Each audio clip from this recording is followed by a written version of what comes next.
When driving through the quiet countryside of Monmouthshire, you could almost miss it.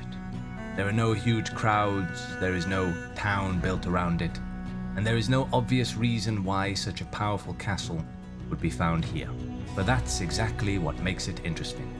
In the Middle Ages, this quiet area not far from Abergavenny in Wales was frontier territory, a borderland where Norman conquerors met Welsh resistance. And in these places, castles like this were built not just for defense, but as a deterrent, and to dominate the land. Its original name was Llantilio Castle, but history remembers it by another name. This is White Castle, and in this video, I'm going to tell you how this isolated ruin became one of the most important English fortresses on the Welsh border, and why in the end, it was simply left behind.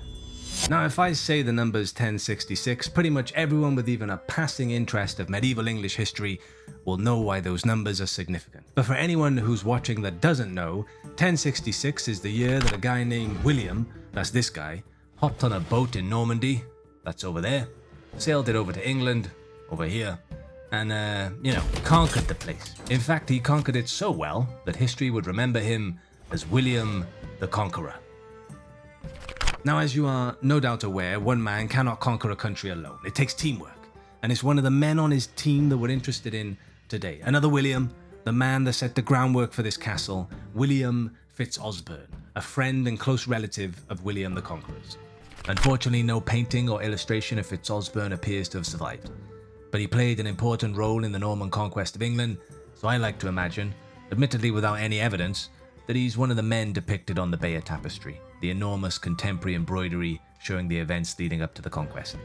Maybe that's him. Maybe that's him there. Who knows? Now, following the conquering of England, William, the Conqueror, appointed William, FitzOsbern, as Earl of Hereford in 1067. This placed FitzOsbern right on the border between Norman-controlled England and unconquered Wales.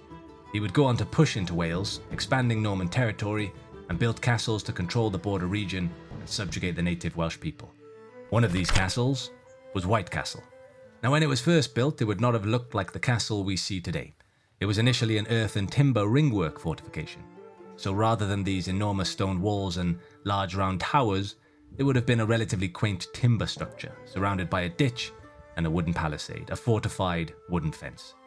And over time, the castle has developed into this grand, imposing structure. However, William FitzOsbern would never get to see the castle progress past those early days, as by 1071 he was dead. He had travelled back across the Channel to support Arnold III's claim to Flanders, but was killed at the Battle of Cassel. His son, Roger de Bretuil, succeeded to the earldom of Hereford. Now, Roger would make the grave mistake of rebelling against William the Conqueror in 1075 in what would become known as the Revolt of the Earls. And given that history has remembered William as the Conqueror, and Roger has not been remembered with any cool nickname, you can probably guess how well this went for old Roger. His actions ended the FitzOsbern's family's hold over the earldom of Hereford, and this castle along with it. This would eventually result in ownership of the castle being transferred over to the English crown. In the first half of the 12th century, a Welsh uprising began, and King Stephen created the lordship known as the Three Castles to secure control of the region.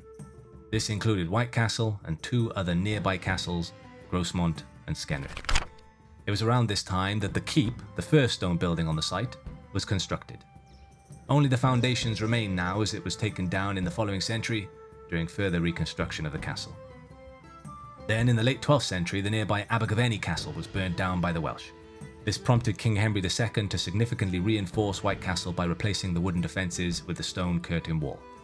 However, it would not have had the massive circular towers at this time. What is quite interesting is that because this work was carried out by the Crown, we actually still have records of how much the construction of the curtain wall cost. £128, which really puts inflation into perspective when you consider that this microphone costs £100 today. In the 13th century, White Castle was rebuilt and reinforced again. Tension with the Welsh was high, and the castle had become a key strategic English fortress on the Welsh border. The work was significant and included completely reorienting the castle from south to northwest. This here was very likely where the original south-facing entrance was located, which was replaced by this arch, and as you can see, this is the current entrance flanked by these large, imposing towers. All of the towers that flank the castle walls, as well as the wall and the gatehouse that enclosed the outer ward, were built during this construction phase. I mentioned at the start of the video that the castle was originally known as Llantilio, and it's around this time that it was first described as White Castle.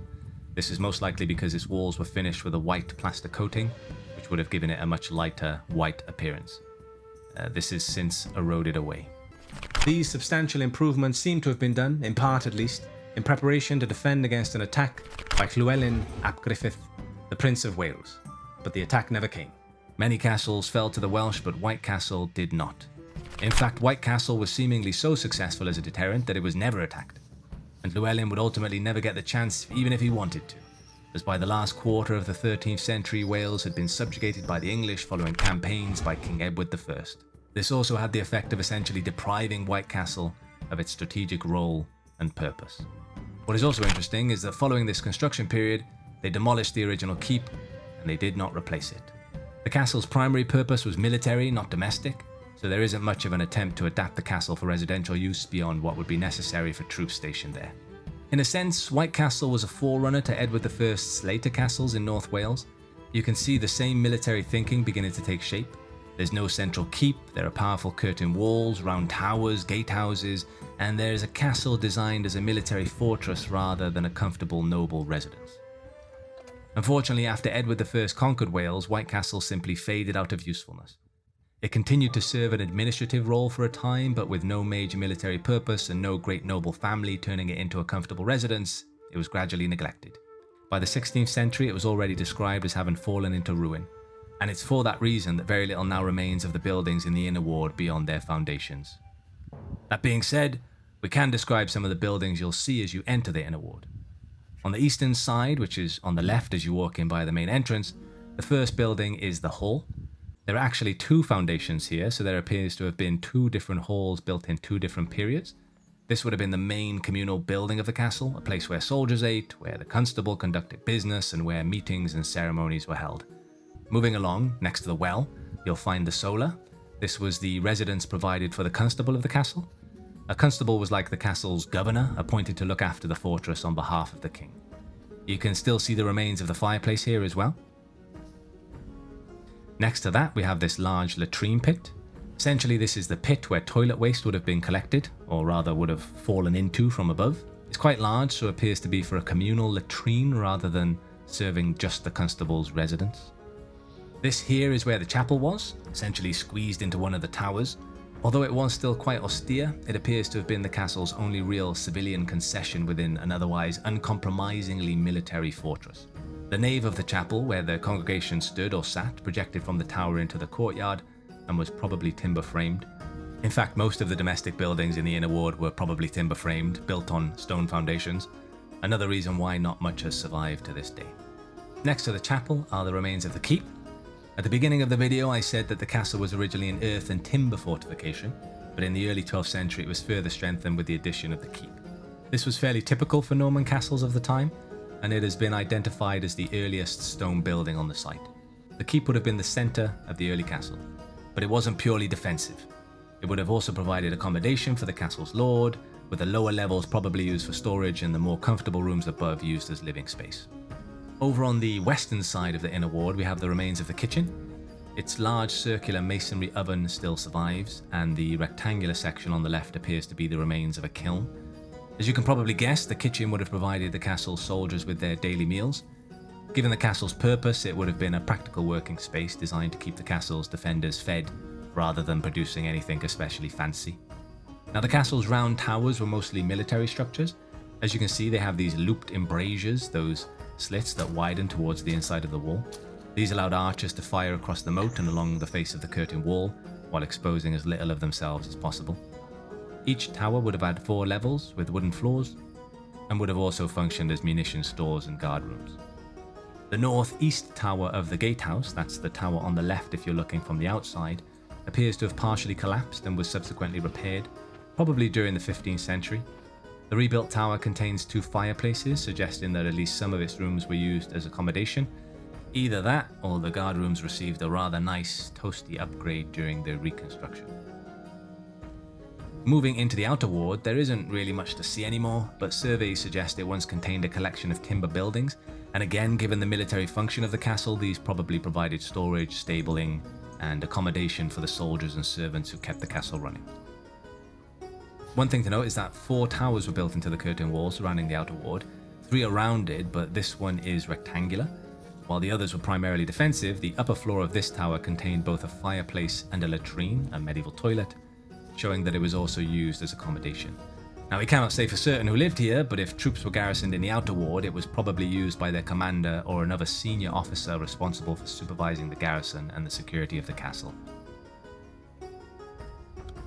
The entrance to the outer ward was protected by this small gatehouse. It had both a drawbridge and a portcullis. That's the heavy, vertically closing gate you probably think of when you think of a medieval castle. The gatehouse originally rose higher than the ruins we see today, with a staircase built into one side leading to an upper floor. This upper level would have provided access to the mechanism used to raise and lower the portcullis, while the remains of a fireplace suggested it also contained a heated chamber, probably occupied by the guards responsible for controlling the entrance. Finally, separating the outer ward from the inner ward of the castle was this enormous, steep-sided moat, cut partly into rock and lined with stone. It prevented attackers from reaching the foot of the walls and funneled anyone approaching the inner ward towards the heavily defended gatehouse. Even if the outer ward was captured, the moat allowed the inner ward to remain a separate stronghold. The modern bridge replaces a medieval wooden drawbridge, beyond which attackers would have faced another portcullis while defenders fired from the towers above. And speaking of the moat, a 13th century flute carved from the leg bone of a deer was found at the bottom during clearance work in the 1920s. If only it could talk, what tales it might tell of its owner and its journey to the bottom of the moat. Elsewhere in the castle, archaeologists have uncovered pottery and knives, and even this failed counterfeit coin. It was struck in lead alloy in the first half of the 15th century, and was intended to copy a gold noble of Henry VI. However, it appears to have gone wrong during production and was subsequently discarded. It does raise the possibility of some sort of counterfeiting operation at White Castle, although realistically, one failed coin alone is not really enough to prove that it was actually manufactured here. But it's cool nonetheless. And that, my friends, is White Castle.